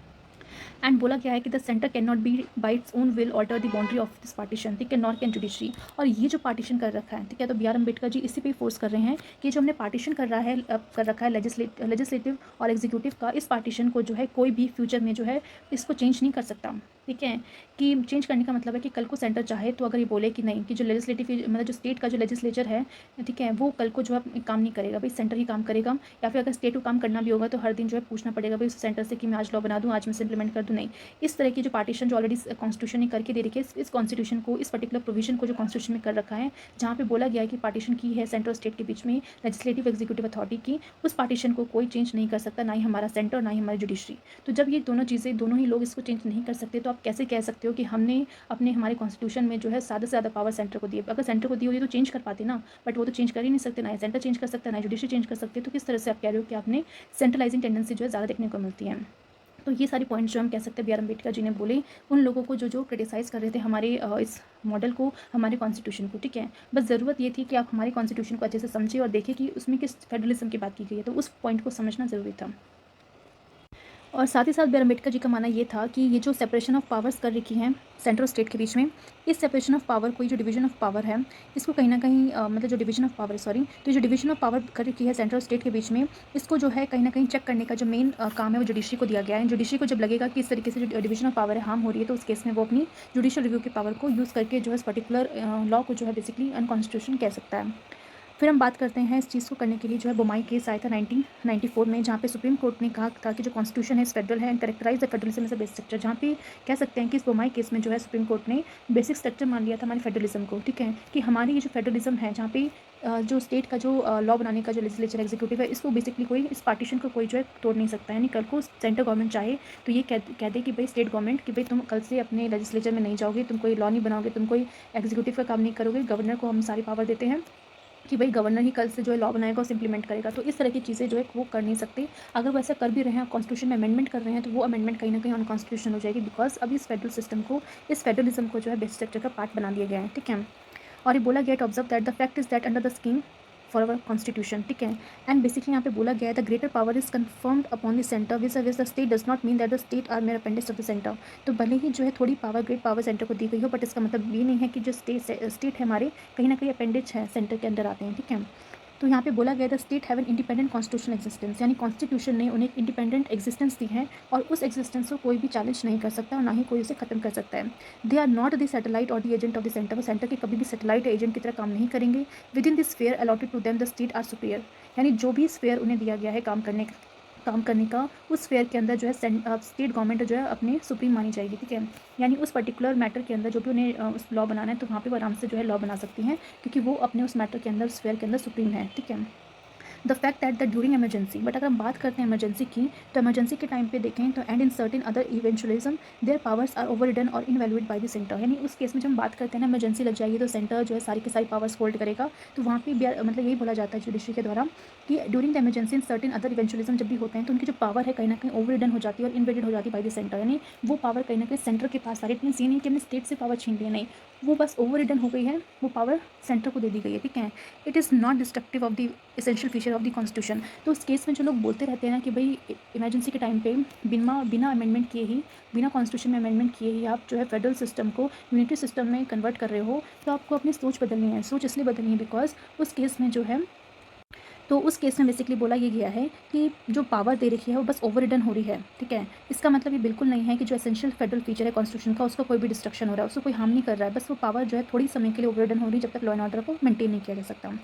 तो they are the exceptions and the exceptions are not the rule, ठीक है। तो ये बहुत इंपॉर्टेंट लाइन है, आप देख सकते हो कि ये कुछ एक्सेप्शंस हैं जहाँ पे हम कह सकते हैं कि जो हमारा फेडरल सिस्टम है वो यूनिटी सिस्टम में कन्वर्ट हो रहा है, बट एक्सेप्शंस कभी भी रूल नहीं बन सकता। कि भाई एक्सेप्शंस का मतलब ये क्या होता है कि कुछ ही केसेस में अप्लाई की जाएंगी, इसको एक रूल नहीं बना सकते कि हमेशा इसे कोई फॉलो करना है, ठीक है। कि इमरजेंसी लगी तभी सेंटर जो है इस तरीके से पावर को अपने हाथ में लेगा, अदरवाइज नहीं ले सकता, ठीक है। Let it be said that the federalism in Indian constitution is not a matter of administrative convenience, कि हमारा जो फेडरलिज्म है, हमने जो लोग बोलते हैं ना कि इंडिया ने जो अपना इंडियन कॉन्स्टिट्यूशन जो फेडरलिज्म है एक एडमिनिस्ट्रेटिव कन्वीनियंस के लिए बनाया था कि भाई एडमिनिस्ट्रेशन अच्छे से होना चाहिए सेंट्रल स्टेट के बीच में, इसलिए उन्होंने पावर को दे रखी है। तो ऐसा बिल्कुल नहीं है। मतलब हमारा फेडरलिज्म जो है सिर्फ इस बात में निर्भर नहीं रखता कि हमें एडमिनिस्ट्रेशन में कन्वीनियंस चाहिए थी इसलिए हमने फेडरलिज्म में लाया, बट इस बात पे भी निर्भर करता है कि जो प्रिंसिपल आउटकम है of the our own process and recognition of a ground realities, उस पर भी हम बेसिकली अमल करते हैं कि हमारा फेडरलिज्म जो है इन सब चीज़ों को ध्यान में रख के बनाया गया है, ठीक है। नेक्स्ट बोला गया है कि in fact the federalism in India represent a compromise between the following two conflicting consideration, ठीक है। यानी जो इंडिया का जो फेडरलिज्म है वो रिप्रेजेंट करता है कॉम्प्रोमाइज़ किसके बीच में, ये जो दो कन्फ्लिक्टिंग कंसिडरेशन आपको देखने को मिलेंगी। तो हम देख सकते हैं इसमें बोला गया है कि जो हमारा फेडरलिज्म है वो कॉम्प्रोमाइज़ कर रहा है दो सिचुएशन के बेसिस में। कौन से दो सिचुएशन को यहाँ पे बताया गया? पहला कि normal division of power under which a state enjoys autonomous with in their own sphere, मतलब एक नॉर्मल डिवीजन ऑफ पावर है, यानी सेंट्रल स्टेट के बीच में नॉर्मल डिवीजन हो रही है पावर की, भाई सेंटर अपने अपने एरिया में काम करेगा, स्टेट अपने स्फेयर में इंजॉय करेगा, अपने ऑटोनॉमी को इंजॉय करेगा, अपने स्फेयर में अच्छे से काम करेगा। तो ये नॉर्मल केस है जहाँ पे हम फेडरलिज्म हमें देखने को मिलता है, ठीक है। अब एक सेकंड केस ये आता है कि the need for national integrity and a strong union government in under the exceptional circumstances, यानी जब जब हमारी कंट्री में कुछ ऐसे एक्सेप्शनल सर्कमस्टांसेस आएंगे जैसे इमरजेंसी हो गया, नेशनल वॉर हो गया, तो उस केसेस में जो है इंडिया की इंटीग्रिटी को बचाना के लिए हमारे स्ट्रॉन्ग यूनियन गवर्नमेंट का होना ज़रूरी है, ठीक है। तो ये हमारे नॉर्मल सर्कमस्टांसेस में देखने को मिलता है और ये हमारे एक्सेप्शनल सर्कमस्टांसेस में देखने को मिलता है। अब हमें जो है इन दोनों के बीच में जो है क्या बिठाना है, एक बैलेंस बिठाना है, ठीक है। यानी कि जो भी बातें बोली गई हैं हमारे कॉन्स्टिट्यूशन में कि भाई नॉर्मल सर्कमस्टांसेस में हमारे नॉर्मल दोनों के बीच में पावर्स डिवाइडेड होंगी और एक्सेप्शनल सर्कमस्टांसेस में हमारी यूनियन को स्ट्रॉन्ग होना पड़ेगा, तो इन दोनों के बीच में जो है आपको कॉम्प्रोमाइज़ करना पड़ेगा। तो कैसे आप कॉम्प्रोमाइज़ करते हो, कब किसको ज़्यादा पावर देते हो, कब कैसे बैलेंस बिठाते हो, इस यही इन दो चीज़ों का खेल है बस, ठीक है। जो इन दोनों चीज़ों को अच्छे से बैलेंस करके चलेगा तो हम कह सकते हैं कंट्री में प्रोग्रेस होगी, कोई कंफ्लिक्ट की सिचुएशन नहीं आएगी, सब अच्छे से काम करेंगे, ठीक है। भाई स्टेट को भी लगना चाहिए ना कि यहाँ पे नॉर्मल सर्कमस्टांसेस में हमें सेंटर अच्छे से काम करने दे रहा है, चलो कुछ एक्सेप्शनल हो गया, चलो हमने वहाँ पे सेंटर को पावर दे दी, बट जैसे सिचुएशन ठीक हो रही है तो सेंटर को भी हमारे लिए करना चाहिए ना कि भाई वापस से जो हमारी पावर हमें दे दे। तो इस चीज़ के ऊपर बैलेंस पर बैठाना, सिंक्रोनाइजेशन करना वो सबसे ज़्यादा इंपॉर्टेंट है। और जो सेंटर जो भी हम कह सकते हैं गवर्नमेंट इस चीज़ को बैलेंस कर पाएगी तो कह सकते हैं उस केस में कि हमारा फेडरलिज्म अच्छे से काम कर पाएगा, ठीक है। और जो गवर्नमेंट इस पे नहीं करेगी तो वहाँ पे कन्फ्लिक्ट की सिचुएशन देखने को मिलेगी, पर जो भी कुछ हो हमारा फेडरलिज्म इसी चीज़ के ऊपर जो है लाई करता है, ठीक है। तो ये हमारा प्रॉपर फेडरलिज्म है जहाँ पे आपको नॉर्मल केसेस में आपको देखने को मिलेगा पावर्स डिवाइडेड है और कुछ एक्सेप्शनल केसेस में आपको देखने को मिलेगा कि सेंटर के पास पावर आ जाती है, ठीक है। नेक्स्ट हम देखते हैं the following trend in the working of Indian political system reflect it's federal spirit interference from the centre. तो कुछ ऐसे केसेस आपको देखने को मिलेंगे जहाँ पे हम कह सकते हैं कि जो इंडिया का जो पॉलिटिकल सिस्टम है रिफ्लेक्ट करता है फेडरल स्पिरिट को। तो हम कह सकते हैं कि ये सारे जो ट्रेंड्स है कहीं ना कहीं शो करते हैं इंडिया का फेडरलिज्म को, ठीक है। तो सबसे पहले हम बात करते हैं टेरिटोरियल डिस्प्यूट बिटवीन, तो यहाँ पे बोला गया territorial dispute between state, for example Maharashtra Karnataka over Belgaum. तो जैसे कि हमने देखा था बेलगांव एक ऐसा रीजन है जहाँ पे महाराष्ट्र भी कहता है मेरा, कर्नाटक भी कहता है मेरा है। तो इन केसेस में हम कह सकते हैं कि जो हमारा जो सेंटर है उसने कभी भी जो है इस तरीके से डिसीजन नहीं लिया है कि भाई हाँ इसको महाराष्ट्र का रहने दो, इसको कर्नाटक का रहने दो। उस केस में हमारे जुडिशरी पिक्चर में जुडिशरी ने जो भी पर्टिकुलर सर्कमस्टांसेस होंगे, जो पर्टिकुलर बेसिकली इसके पीछे का लॉजिक होगा कि भाई बेलगांव एक्चुअली में है किसका और कहाँ पे वहाँ पे किस तरीके से लोग रहते हैं, वहाँ का कल्चर कैसा है, उसको बेसिस में उसको कंसिडर करके जो है वो अपना डिसीजन लेगी, ऐसे ही वो किसी को भी हैंड ओवर नहीं कर देगी। तो ये सारे डिस्प्यूट्स जो होते हैं कहीं ना कहीं शो कर रहे हैं कि हमारा फेडरल स्पिरिट है। नेक्स्ट है dispute between state over sharing of river water, कि जैसे हम देखते हैं कि कोई भी पानी नदी है, ऑब्वियसली नदी जो एक स्टेट से तो नहीं गुजरेगी, 2-3 स्टेट से गुजरेगी, तो कितना वाटर किसको शेयर करना है उसके बीच में डिस्प्यूट लगातार देखने को मिलता है। कर्नाटका तमिलनाडु कावेरी वाटर से रिलेटेड, ठीक है। तो कावेरी वाटर जो है तमिलनाडु और कर्नाटका के बीच में जो है डिस्प्यूट बना हुआ है, ठीक है। तो ये भी कह सकते हैं हमारी फेडरलिज्म को शो करता है। The emergence of regional parties का एमर्ज होना and their coming to power in the state like Andhra Pradesh, यानी जो हम देखेंगे छोटे छोटे रीजन में जो भी रीजनल पार्टी नीचे से ग्रो करती हैं वो कहीं ना कहीं जो है आपको स्टेट लेवल तक भी लेवल पे खड़ी होती हुई नजर आएंगी। तो उनका जो ग्रोथ हमने देखना है, रीजनल पार्टी से वो स्टेट पार्टी बन रही है, देन स्टेट से कभी और ज़्यादा पॉपुलर हो जाएंगे तो सेंटर पार्टी बन जाएगी। तो ये जो राइस हो रहा है पार्टी से कैसे हो रहा है, ठीक है, बिकॉज इन्हें ऑटोनॉमी दी गई है, ठीक है, फेडरलिज्म के अंदर है वो, ठीक है। अगर फेडरलिज्म नहीं होता तो कहीं ना कहीं सेंटर उसको उठने नहीं देता, बट क्योंकि वो रीजनल पार्टीज ग्रो कर रही है, इट मीन्स वहाँ पर हमारे यहाँ फेडरल स्पिरिट है। नेक्स्ट है creation of new states to fulfil the regional aspiration को क्रिएट करने के लिए हमने जो है कई बार नए स्टेट्स बनाए, जैसे मिजोरम बनाया और झारखंड बनाया, ठीक है। तो क्योंकि वो रीजनल एस्पायरेशंस थी उनको ध्यान में रखा गया, इसको ध्यान में रख के जो हमने फिर नए स्टेट्स बनाए हमारे सेंटर में, ठीक है। तो अगर सेंटर ऐसा नहीं करता तो कहीं ना कहीं जो है फिर ये लोग काफ़ी ज़्यादा मतलब कहते हैं गुस्सा हो जाते हैं, कन्फ्लिक्ट सिचुएशन होता है, बट सेंटर ने ऐसा किया, ठीक है। तो किया तो इट मीन्स क्या शो करता है कि फेडरलिज्म है, कि सेंटर भी उनकी भी डिमांड्स को पूरी कर रहा है, ऐसे नहीं सिर्फ अपनी अपनी चला रहा है। नेक्स्ट पॉइंट है कि demand of the centre, demand of the state for more financial grant from the centre to meet the development need. तो ऑब्वियसली जब स्टेट को लगता है कि भाई उनको डेवलपमेंट करना है, कुछ ज़्यादा पैसे की ज़रूरत है, फाइनेंशियल ग्रांट की ज़रूरत है, तब तक वो सेंटर के पास जाते हैं, उनसे हेल्प लेते हैं, सेंटर देता भी है, सेंटर मना नहीं करता, ठीक है। ऑल्दो टैक्सेस की पावर सेंटर के पास आ गई हो, बट उसका जो भी पैसा अलोकेट किया गया हर एक स्टेट को, कि फाइनेंस कमीशन जिस तरीके से बोलता है कि आपको इन स्टेट को इस तरह से पैसा ऐसा देना है, इन स्कीम्स में आपको एक्स्ट्रा पैसा देना है, तो सेंटर देता भी है, ठीक है। नेक्स्ट है assertion of autonomy by the state and their resistance to the interfere from the center। तो यहाँ पे बेसिकली यही बोला गया है कि किस तरीके से जो है स्टेट को ऑटोनॉमी दी गई है, अपने अपने स्फेयर में सेंटर्स में इंटरफेयर नहीं करता है, ठीक है। नेक्स्ट हमारा है supreme court imposition of several procedural limitation on the use of article 356। तो जिस तरह से हमने देखा है कि सेंटर की डायरेक्शन को अगर फॉलो नहीं किया गया तो प्रेसिडेंट रूल लगा सकते हैं, ठीक है, आर्टिकल 356 के तहत। तो भले ही सेंटर चलो अपनी मनमानी के लिए मान लो किसी भी स्टेट में प्रेसिडेंशियल रूल लगा के पावर अपनी तरफ ले सकता है, बट क्या वो ऐसा आर्बिट्रली कर सकता है? नो, क्योंकि जुडिशरी हमारी पिक्चर में है, क्योंकि जुडिशरी का मेन रोल दिया गया है कि आपको फेडरलिज्म को बचा के रखना है। तो जुडिशरी इसको कैसे बचाएगी? हर अगर मान लो सेंटर आर्बिट्रली कोई बिना लॉजिकल रीज़न की अगर प्रेसिडेंशियल रूल लगा रहा है तो जुडिशरी इसको बेसिकली स्टक डाउन कर दे कि नहीं, आप इस तरह से प्रेसिडेंशियल रूल नहीं लगा सकते, आपको एक रीज़न तो दो, एक ऐसा रीज़न जहाँ पे लगे कि सच में वहाँ पे प्रेसिडेंशियल रूल लगाना ज़रूरी है, ठीक है। तो इस तरीके से हम कह सकते हैं कि ये सारे एग्जाम्पल्स जो है कहीं ना कहीं शो करते हैं हमारी फेडरलिज्म स्पिरिट को। तो जो लोग ये कहते हैं कि इंडिया एक फेडरल कंट्री नहीं है, उनको बेसिकली बताना ज़रूरी है कि ये सारी पास्ट में जो चीज़ें हुई हैं यही शो करती है कि हमारी फेडरल स्पिरिट को मेंटेन किया गया है। और जब भी ऐसा सिचुएशन होगा जहाँ पे सेंटर या फिर कोई भी गवर्नमेंट जो है इस फेडरलिज्म को तोड़ने की कोशिश करेगी, तो हमारी जुडिशरी को पिक्चर में लाया जाएगा, और जुडिशरी के पास ये पावर है कि वो इसको मेंटेन करे हमारे फेडरलिज्म को। एंड कोई भी फ्यूचर में कोई भी गवर्नमेंट हो फेडरलिज्म को वैसे भी अमेंड नहीं कर सकती, बिकॉज अब वो बेसिक स्ट्रक्चर का पार्ट है, ठीक है। तो यहाँ पे हम देखेंगे हमने इस पूरे चैप्टर को फिनिश कर लिया है, सारे के सारे क्रिटिसिज्म को अच्छे से फिनिश कर लिया। आई होप आपको अच्छे से समझ में आ गया होगा। अब हम चलते हैं एमसीक्यूज़ और मेन से कुछ क्वेश्चन है जिसे आप सबको अच्छे से अटेम्प्ट करने हैं। तो हमारा सबसे पहला क्वेश्चन है, who among the following expressed the view that the Indian constitution is federal in as much as its establishes what they called a dual polity. तो ये जो व्यू पॉइंट है बेसिकली किसने कहा था वो आपको बताना है। पहला H M. Seervai, K C. Wheare, B R. Ambedkar या फिर एफ. जैनिंग। सेकंड क्वेश्चन है कि which schedule of the constitution of India contains the 3 list that divide the power between centre and state. तो कौन सा शेड्यूल है बताना है, 5, 6, 7 या 8। नेक्स्ट क्वेश्चन है आपको मैच करना है लिस्ट 1 को लिस्ट 2 के साथ। लिस्ट 1 में basically it is a form of government बता रखी है, एंड लिस्ट 2 में एसेंशियल फीचर्स बता रखे हैं, ठीक है। तो आपको बताना है कि कौन सी गवर्नमेंट की क्या क्या फीचर्स हैं। देन आपका फोर्थ क्वेश्चन है कि असर्शन एंड रीजन का, जहाँ पे बोला गया है असर्शन में कि K C. Wheare calls Indian constitution a quasi federal constitution, उन्होंने बोला है। एंड रीजन है कि there are 3 list union state and concurrent in the 7th schedule of the constitution of India dividing powers between centre and the state and giving residue powers to the central government. तो ये जो reason दे रखा है बताना है पहला कि individual दोनों स्टेटमेंट करेक्ट है या नहीं है, एंड देन चेक करना है कि जो पर्टिकुलर रीज़न है वो करेक्ट एक्सप्लेनेशन है एक का या नहीं। नेक्स्ट क्वेश्चन है फिफ्थ, जहाँ बोला गया इंडियन फेडरलिज्म क्लोजली रिजेंबल करता है, किससे रिजेंबल करता है, किस कंट्री से रिजेंबल करता है, यूएसए, कनाडा, ऑस्ट्रेलिया या नाइजीरिया। नेक्स्ट क्वेश्चन है कि the best form of federalism suited for countries like India, कौन सी फेडरलिज्म है, centralised federalism, bargaining federalism, cooperative या कन्फ्लिक्टिंग फेडरलिज्म। सेवेंथ क्वेश्चन है बोला गया है कि which of the following federal principles are not found in Indian federalism में पाए नहीं जाते। पहला है bifurcation of the judiciary between federal and state government. Second है equality of representation of the state in the upper house of the federal legislature. Third है the union can not be destroyed by any state seceding from the union at its will. Fourth है the federal government can draw the map of the Indian union by forming new states. तो आपको बताना है इनमें से कौन सा जो है हमारा इंडियन फेडरलिज्म का फीचर नहीं है। नेक्स्ट है एट्थ क्वेश्चन कि India is a union of state, assertion reason का केस है। असर्शन में बोला गया कि India is a union of state and not a federal state. Reason बोला गया in the Indian constitution the centre is given emergency power which can convert the federal state into a unitary state. तो पहले आपको check करना है कि दोनों statement individually true है नहीं, एंड देन कि जो आर है वो करेक्ट एक्सप्लेनेशन एक है नहीं।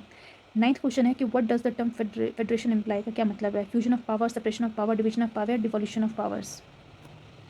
नेक्स्ट 10th क्वेश्चन जहाँ पे बोला गया है द कोटेशन है the Indian constitution establishes indeed a system of government which is at the most quasi federal a unitary state with subsidiary federal features ज़्यादा than a federal state with unitary features. तो अभी हमने इस चीज़ को discuss किया होगा, आपको पता चल गया होगा। तो आपको बताने में से किसने कहा, आई जेनिंग्स ने, जी ग्रेविन ऑस्टिन ने, के.सी. वेरे या फिर एच.सी. लास्की ने। 11th क्वेश्चन है कि when can be the parliament legislate on a matter in the state, मतलब बेसिकली पार्लियामेंट को जो पावर मिलती है जहाँ पे वो स्टेट लिस्ट के अंदर जो है उन सब्जेक्ट्स के ऊपर लॉ बना सकता है, तो किस केस में बना सकता है। पहला, इफ़ द पार्लियामेंट पासेस यानी जो पार्लियामेंट है अगर वो पास कर दे resolution to the effect in the national interest, या फिर if the Supreme Court grant करे necessary authority to the parliament को, भाई सुप्रीम कोर्ट ने कहा पार्लियामेंट को कि आपको इस तरह से काम करना है। Next, if the Rajya Sabha pass resolution by 2/3 majority declaring that the subject in the state list under the consideration is of national importance में तब करना है। या फिर if the president issues an ordinance transferring the subject from the state list to the union और the concurrent list, तब जाके ऐसा कर सकते हैं। तो आपको बताना है। नेक्स्ट 12th क्वेश्चन है, बोला गया session article 1 of the constitution of India describe India as a union of state rather than a federal state. Reason बोला गया कि Indian federalism is not a result of agreement by the units and the component units have no federal to secede from it. तो आपको फिर से individual statement check करना है, देखना है कि यार करेक्ट एक्सप्लेनेशन है एक या नहीं। नेक्स्ट 13 कि in the constitution of India the term federal का मतलब क्या है। Figures in the preamble, figure in part 3 of the constitution, figures in article 368 या does not figure anywhere. Next 14th जहाँ बोला गया the constitution of India is federal in character because पहला the head of the state यानी जो president is elected by the electoral college consisting of the elected member of both house of the parliament and the elected member of the legislative assembly of the state. B है the governors of state are appointed by the president and they hold office during the pleasure of president. Next, there is a distribution of power between the union and state. D is the amendment of the constitution can be made only by following procedure laid down in the constitution and in some cases the amendment requires ratification by legislature of the state. तो इनमें से कौन सा सही feature है बताना है। 15th है the structure of Indian constitution कैसा है, federal in form and unitary in spirit, या फिर यूनिटरी है, या फिर unitary in form and federal in spirit, या फिर प्योर फेडरल है। तो इतने हमारे एमसीक्यूज थे। अब हम देखते हैं मेंस क्वेश्चन की तरफ। पहला क्वेश्चन बोला गया the concept of federalism has continue to change in contour Indian polity में। आपको देखना पड़ेगा कि कंसेप्ट जो है इसका चेंज होता रहा है, तो आपको एनालाइज करना है किस तरीके से इसको चेंज होता रहा है और आपको फिर अपना आंसर लिखना है।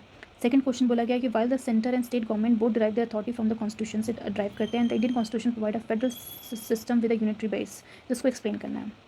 Third है the Indian federalism is undergoing structural as well as functional changes. In the light of this statement lies the need for re-examine the federalism in India। में खूब ज़रूरत क्यों है इसको re-examine करने की, and also suggest some measure for deepening federalism in India, कि कैसे हम federalism को और ज़्यादा deepen कर सकते हैं। Fourth है though the federal principle is dominant in our constitution and the principle is one its basic feature, but it is equal to that federalism under the Indian constitution leans in favor of a strong center की तरफ जाता है, feature that militates against the concept of strong federalism। तो उसको आपको discuss करना है। Fifth है the constitution avoid the tight mould of federalism, जैसे कि हमने देखा कि कॉन्स्टिट्यूशन ने टाइट मोल्ड ऑफ फेडरलिज्म को अवॉइड किया है and could be both unitary as well federal according to the requirement of time and circumstances. तो स्टेटमेंट को आपको डिस्कस करना है। एंड देन सिक्स क्वेश्चन है discuss the major extra constitutional factor influencing the federal polity in India. तो आपको उसको discuss करना है। तो आप कोशिश कीजिएगा कि जितने भी क्वेश्चन के आंसर्स आप लिख पाएँ एंड कल की क्लास में फिर आपको इसके सोल्यूशंस को कल की क्लास में आपको सोल्यूशंस भी प्रोवाइड कर दिए जाएंगे, ठीक है। सो आई होप आपको जो है ये वीडियो अच्छे से समझ में आ गई हो। फिर भी कोई डाउट हो तो आप कमेंट बॉक्स में लिख सकते हैं एंड अगर आपको वीडियो अच्छी लगी तो आप लोगों के साथ शेयर कीजिएगा। अगर आपने सब्सक्राइब नहीं किया तो सब्सक्राइब कर दीजिए, लाइक करना बिल्कुल मत भूलिएगा एंड कोई भी डाउट हो तो आप कमेंट बॉक्स में लिखना। So thanks for watching.